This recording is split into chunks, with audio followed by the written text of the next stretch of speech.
Hello সবাইকে, welcome back to my channel Swapnamadhur. আমি সাথে প্রজ্ঞা আবারও হাজির হয়েছি একটা নতুন ব্লগের সাথে। আজকে দেখো কি এমন উস্কো উস্কোর হয়ে হাজির হয়েছি। সকালবেলা উঠে চুলটাও আঁচড়াইনি। আজকে না ঠান্ডাটা বেশ কম রয়েছে, ওই জন্য মনটাও বেশ ভালো। ঠান্ডা বেশি থাকলে খুব সমস্যা হয়, তাই না বলো? আর এইদিকে আমি কি ঘুরছি বলো তো, এই যে বিউলির ডাল। আসলে মামনি সিদ্ধ করে রেখে দিয়েছে। মামনি বলছে তুই একটুখানি ঘোর, পুরো একেবারে গলে যাবে, তারপর করে দেওয়া হবে।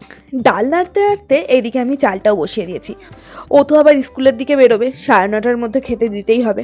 তারপর মামুনি বললো কড়াই শুকনো লঙ্কা আর পাঁচফোড়ন দিতে। কি একটা বিউলির ডালে ফোড়ন দেয়, সেটা নাকি নেই, সর্ষে ফোড়ন দেয় নাকি আমি জানি না, ওটা নেই। তাই মামুনি বললো তুই পাঁচফোড়ন দে। তার মধ্যে মামুনি ওই সাইড দিয়ে বলছিল কি কি দিতে হবে, ওই নুন, হলুদ, কাঁচা লঙ্কা, আদা বাটা, এইগুলো দিয়ে একটু নাড়াচাড়া করলাম। লাস্টে মামুনি বললো টমেটোটা ছেড়ে দে। মামুনি নাকি ভুলে গেছে। আসলে আমি বিউলির ডাল খাই না তো, আর পছন্দও করি না, ওই জন্য কীভাবে রান্না করতে হয় সেটাও জানি না। আগে নাকি হতো, এবার আমি যেহেতু খাই না ওই জন্য আর বাড়িতেও হয় না। আর এইদিকে ততক্ষণ আমি একটুখানি লেবু জল একটুখানি খেয়ে নিচ্ছি। ভেবো না যে ডায়েট করছি, ওই প্রত্যেকদিন সকালে একটুখানি অভ্যাস, কিন্তু আদৌ আমি রোগা টোগা কিছুই হচ্ছি না। শীতকাল না একদিক থেকে ভালো, মানে যতক্ষণ জলে হাত না দিতে হচ্ছে। আর আগুনের পাশে দাঁড়ালে তো বেশ ভালোই লাগে। তাও আমি কাটা ধোয়াটা করে বলে শীতকালে বেঁচে যায়, না হলে আমারও পরিস্থিতি খুবই খারাপ ছিল। তাও আজ না হলে মামুনি করছে, কাল তো আমার হাল ধরতেই হবে, তখন তো করতেই হবে। যাক, সময়ে যা লেখা রয়েছে সেটা তো করতেই হবে। আর ফাইনালি দেখতে দেখতে দেখো বিউলির ডালটা হয়ে গেল। আমি কে জানে, বিউলির ডাল আমার একদম পছন্দ না, ওই চ্যাটচ্যাটে করে তো, ওই জন্য একদম পছন্দ হয় না। এইদিকে পনিরের আলু আর আলু ভাজার আলুটা কেটে নিয়েছি। পনিরের আলুটা সিদ্ধ বসিয়ে দিয়েছে, আর এদিকে আলু ভাজাটা ভেজে নিচ্ছি তাড়াতাড়ি করে। আজকে জানো তো হওয়ার কথা ছিল বিউলির ডাল আলু পোস্ত, আজ যেহেতু নিরামিষ, এবার আমি বিউলির ডালও খাই না, আলু পোস্তও খাই না। ওই জন্য আজকে যে পনির দিয়ে যায় শুক্রবারে, সে আবার আজকে পনির দেবে না। তাই কালকে শ্বশুরই বাজার থেকে পনির নিয়ে এসেছে। আসলে আমাদের দিনের দিনের রান্না ঠিক হয় না, দিনের আগের দিন রান্না ঠিক হয়। আসলে সবাই তো 9:30টার সময় বেরিয়ে যায়, এবার কখন কি রান্না ঠিক হবে সকালবেলা ওটা ঠিক হয় না। আগের দিনই রান্না ঠিক হয় যে কালকে কি রান্না হবে। আর পনির যেহেতু নিয়েই এসছে, ওই জন্য মামুনি বললো কি থাক, আজকে আর আলু পোস্ত করতে হবে না, তুই পনিরটাই কর, আর আলু পোস্ত বরং কালকে হবে। আমি বলছি ঠিক আছে, তোমরা যা বলবে। আর মামুনি বলেছিল আজ যদি আলু পোস্ত আর বিউলির ডাল হতো তাহলে আমি একটুখানি ডিমটা ভেজে নিতাম। আমার তো আর নিরামিষের সমস্যা নেই। আমার ওই বাড়িতে, মানে আমার বাপের বাড়িতেও যেমন নিরামিষ হয় বেশিরভাগ, আমি নিরামিষটা না ঠিকঠাক খেতে পারি না। সেই সময় মা কি করতো, ওই ডিম দিয়ে পেঁয়াজ টেয়াজ দিয়ে মামলেট করে নিত, ওটাই দিয়ে ভাতটা চটকে লবণ দিয়ে খেয়ে নিতাম। রীতিমতন দেখো কথা বলতে বলতে পনিরটাও হয়ে গেল। আজকে না পনিরটা একটু তাড়াহুড়ার মধ্যেই করেছি। আসলে কিছুক্ষণ পরেই ও স্কুলে বেরিয়ে যাবে, তাই চেষ্টা করছি যে রুটি দিয়ে পনির দিয়ে টিফিনে দেওয়ার জন্য। আর শাকটাও একটু তাড়াতাড়ি করারই চেষ্টা করছি, যাতে ভাত দিয়ে খেতে পারে, কারণ রাত্রিবেলা এসে তো আর শাক দিয়ে ভাত দিয়ে খেতে পারবে না, মানে খেতে পারবে না কেন, খায়ও না। তাই রীতিমতন তাড়াহুড়া করে পালং শাকটা কমপ্লিট করে ফেলেছি, বেগুন দিয়ে করেছি। আর ওকে খাবারটা দিয়ে এখন যাই ঠাম্মাকে খাবারটা দিয়ে আসি। ঠাম্মাকে রীতিমতন বিউলির ডাল আর আলু ভাজা দিয়ে দিয়েছি, দুপুরে পনির আর শাক দেবো। আর এইদিকে আমার ক্যামেরা ধরা থেকে মালতী পিসির মুখে কত হাসি। রীতিমতন ঠাম্মাকে খেতে দিয়ে ওর টিফিনটা গুছিয়ে নিয়েছি। এখন যাই তাড়াতাড়ি করে ব্যাগে ঢুকিয়ে দিই। জল টিফিন সব গোছানো হয়ে গেছে, এবার আমার ডিউটি পুরো শেষ। আর রান্নাটাও তাড়াহুড়ার মধ্যে শেষ হয়ে গেছে। আর আমার অবস্থা দেখো, ইস মনে হচ্ছে কাকের বাসা হয়ে গেছে চুল টুল। তারপর স্টাইল করে ঠিকঠাক করে চলে গেছিলাম আমার ঘরে। মার কটা চুড়িদার আছে, আর ভাই এসেছিল, ভাই জামা প্যান্ট রেখে গেছিল, ওটা পাঠাবো ওর দিয়ে বাড়িতে। আর এই যে চুড়িদারটা দেখছো, এইটা হচ্ছে নিনিদি দিয়েছিল, আর নিচেরটা দেখছো ওটা হচ্ছে ছোট মামা শ্বশুর দিয়েছিল আমার অ্যানিভার্সারিতে। তাই ভাবছি এটা কাটাবো। আর এই টিফিন বক্সটা এটাও বাড়িতে এই কটা পাঠাবো। আর এই যে এইগুলো কাটাতে যাব আমি আর আমার শাশুড়ি। ও তার সাথে এই ব্লাউজ পিসটাও আছে, যেই শাড়িটা দিয়েছিল আমার ঠাম্মা, এই শাড়িটা পরাও হয়নি। আর ব্লাউজ পিসটা ভাবছি কাটিয়েই তারপর শাড়িটা পরবো, কিন্তু কোথায় পরবো জানি না। যাক, এইগুলো তাড়াতাড়ি ওকে দিয়ে দিই। যাক, ফাইনালি বাড়ির সব জিনিসপত্র পাঠানো হয়ে গেছে, ও চলে গেছে, আর আমার রান্না বান্নাও হয়ে গেছে। ইয়েস, আজকে তাড়াতাড়ি, অনেক তাড়াতাড়ি হয়ে গেছে রান্না বান্না। সো আজকে বেরোবো আমি আর আমার শাশুড়ি মা, ওই জন্যই তাড়াতাড়ি রান্নাটা হয়ে গেছে। যাই উপরে সব রান্নাঘরটা ঠিকঠাক করে তারপর নিচে এসে দেখা হচ্ছে তোমাদের সাথে। রীতিমতো রান্নাঘরের খাবার দাবার সব টেবিলের ওপর রেখে তাই আসলাম। আসলে কোন সময় কাজের মানে বাসন যে মাঝে সেই দিদি চলে আসবে। আসলে একদিন রান্নাঘরে খাবারই নামিয়ে দিয়েছিল, ওই ভয়ে আমি আর মামুনি যেহেতু বেরোচ্ছি। যাক, এইদিকে তো আমি রীতিমতন এই যে ব্লাউজের কাটিং দেখা শুরু করে দিয়েছি নিচে এসে, মানে আমার ঘরে এসে কোনটা কি বানাবো ঠিক একদমই বুঝতে পারছি না। যাক, আর দেখে কোনো লাভ নেই।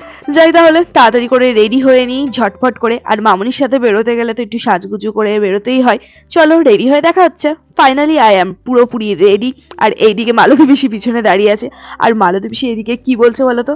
আচ্ছা বৌমা, ক্যামেরাতে আমাকে দেখা যাচ্ছে তো? আমি না না, শুধু আমাকেই দেখা যাচ্ছে। ওই জন্য হাসলাম। তারপর ফাইনালি রীতিমতন তাড়াহুড়া করে বেরিয়ে পড়লাম আমি আর মামনি। চলো তাহলে বেরিয়ে তাহলে তোমাদের সাথে দেখা হচ্ছে। সঙ্গে থাকো, দেখতে থাকো, আশা করি তোমাদের ভালো লাগবে।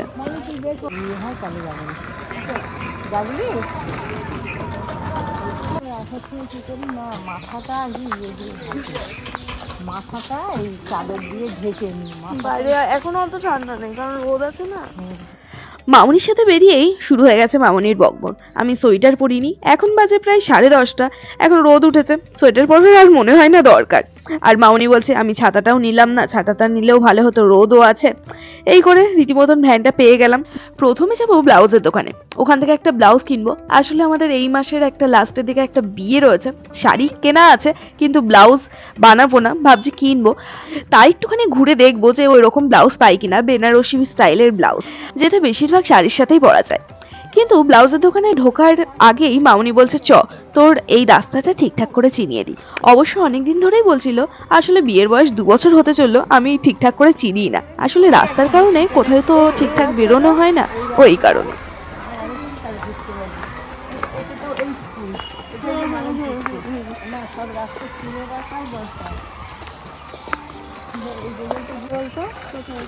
ওই যে কি বলবো, মিত্র ভিলা যে রাজলক্ষ্মী স্কুল, ভ্যান না দাঁড় করালে যেতাম মিত্র ভিলা। আর ওই যে রাজলক্ষ্মী যেটা আমার সময় দেখো ওই রাস্তাটা আর একটু গিয়ে তোর ওই কর্নারে পড়বে তোর এই যে একদিন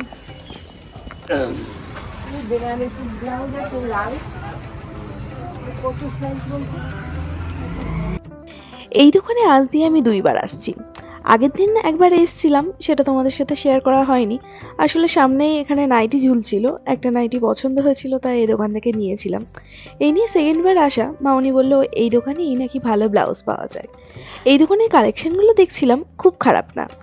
তোমরা বলো তো এর মধ্যে কোন ব্লাউজটা আমি কিনেছি? আমি অবশ্য পরে তোমাদের সাথে শেয়ার করবই, তাও আর কি বললাম। আসলে দোকানপাট না চেনার কারণ হচ্ছে আমার বিয়ের সময় থেকে এখানে রাস্তার কাজ শুরু হয়, তাতে যা দোকানপাট ছিল রাস্তার কাছে সবই তো ভেঙে দেওয়া হয়। ওই জন্য মামনি নিজেই কনফিউজড হয়ে যায় কোথায় কোন দোকান ছিল। আর আমি তো কোথাকার কে নতুন এসেছি, তাও খুঁজে খুঁজে দোকান ঠিক বের করে নিই। তারপর ওখান থেকে ওই ভ্যানালাকে দাঁড় করিয়ে রেখেছিলাম, ব্লাউজটা কিনে ভ্যান করে আবার যাচ্ছি সবজি বাজারে। সবজি বাজারের আগে ওই চুড়িদার আর ব্লাউজ পিসটা কাটাতে দিতে হবে, তাই আমরা রীতিমতন হাঁটা শুরু করেছি। যে দোকানে যাচ্ছি সেই দোকানে তোমাদের আগেও নিয়ে গেছিলাম একবার। আমার বান্ধবীর সাথে এই দোকানে প্রথমবার এসেছিলাম, ওই নিয়ে এসেছিল।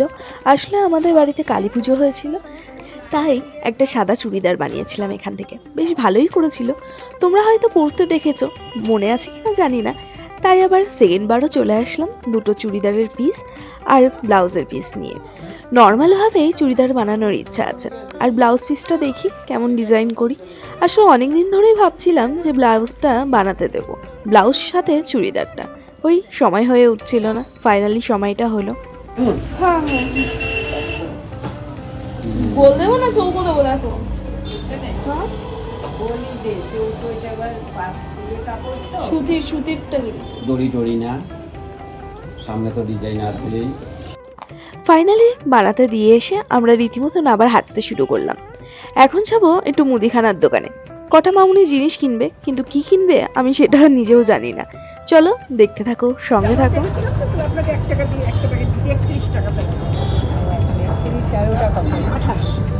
মামুনি দেখি আমুল দুধের প্যাকেট নিল, মনে হয় পায়েস করবে বাড়িতে গিয়ে, আমি সঠিক জানি না, তাও আন্দাজেই বললাম। তারপর ওপারে ছিল মিষ্টির দোকান, যে দোকান থেকে আমরা প্রায়শই মিষ্টি নিই আর তোমাদের বেশিরভাগ নিয়ে আসি। এই মিষ্টির দোকান থেকে মিষ্টি দই টই নিয়ে চলে গেছিলাম গুড়ের দোকানে। শীতকাল বলে কথা, গুড় তো নিতেই হয়, কিন্তু এখানে এসে দেখি একজন ভদ্রলোক গুড় নিতে এসেছিল, সে যে কোটোটা নিয়ে এসেছিল সেটাই ফাটা। যাক, দোকানদারের কতটা লস হলো।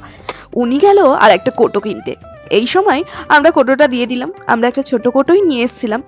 এই যে গুড় নিচ্ছি, রাত্রিবেলা রুটি দিয়ে খাওয়া হবে, গরম গরম রুটি দিয়ে গুড়, উফ সেরা লাগে। আর শীতকাল বলে কথা, তার মধ্যে শীতকালে না পাটালি গুড়, ঝোলা গুড়, উফ দারুণ লাগে খেতে। তোমাদের কাদের কাদের ভালো লাগে অবশ্যই কমেন্টে বলো।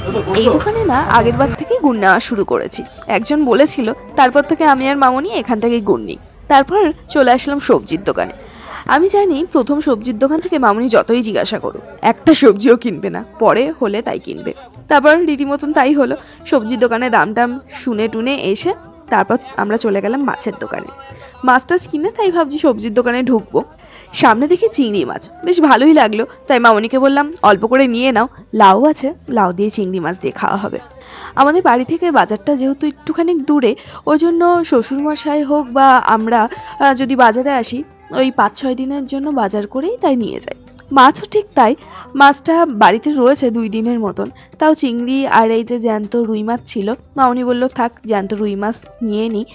আমি জানি না মামনি বাজারে আসলে জ্যান্ত রুই মাছ কাতলা মাছের দিকেই বেশি ঝোঁকটা বাড়ে। তারপর রীতিমতন সেই আগের দোকানে ফিরে তারপর কটা সবজি টবজি কিনে চলে গেলাম বাজারের ভিতরে কটা সবজি টবজি কিনতে। শীতের বাজার বলে কথা, দেখো এখনো প্রায় এখন কটা বাজে, 11টা 11:30 বাজে, এখন দেখো বাজারে কত ভিড়, বাপরে বাপ। কিন্তু আমার না বাজার ঘুরে ঘুরে এই সবজি বাজার করতে বেশ ভালো লাগে। ভাড় হয় ঠিকই, তাও রীতিমতন সবজি টবজি কিনে উঠে পড়লাম ভ্যানে। সামনেই দেখতে পেলাম ভ্যান, চলো তাহলে যাই, বাড়ি গিয়ে তোমাদের সাথে দেখা আর কথা হচ্ছে। ফাইনালি বাড়ি চলে এসেছি। বাড়ি চলে এসে এই যে ব্লাউজের দোকান থেকে এই ব্লাউজটা কিনেছিলাম। আসলে আমাদের সামনে বিয়ে আছে, তো তোমাদের যেটা বললাম ওই আর কি বিয়েতে পরার জন্য এই ব্লাউজ পিস ছিল। আর আমার মানে এরকম টাইপের ব্লাউজ নেই, সো ভাবলাম যাই কিনেই নিই একেবারে, মামনিও বললো তাই। এই ব্লাউজ বিয়ে আছে এই মাসের লাস্টের দিকে, দেখা যাক কি করা যায় না করা যায়। সো এখন দেখি একটুখানি শ্যুট করব, মানে শ্যুট বলছি একটু ভিডিও করব, দেন স্নান করব, খেতে দেবো। এখন 12:15 বাজে ঘড়ির কাটায়, দেখা যাক চলো তাহলে। আর তোমরা শর্টস দেখছো তো, না দেখলে প্লিজ দেখে নিও। আর আমার একটা নতুন চ্যানেল খুলেছি, ওখানেও ঘুরে আসতে পারো, ওখানে শুধু শর্টস আপলোড করছি একটু হাসি মজার জন্য, দেখে আসতে পারো, ঘুরে আসতে পারো, বলছি না সাবস্ক্রাইব করো, ঘুরে আসতে পারো। ওকে, ভিডিওটা ভালো লাগলে অবশ্যই লাইক কমেন্ট শেয়ার সাবস্ক্রাইব করতে ভুলবে না। তোমরা সবাই ভালো থাকবে, সুস্থ থাকবে, সাবধানে থাকবে।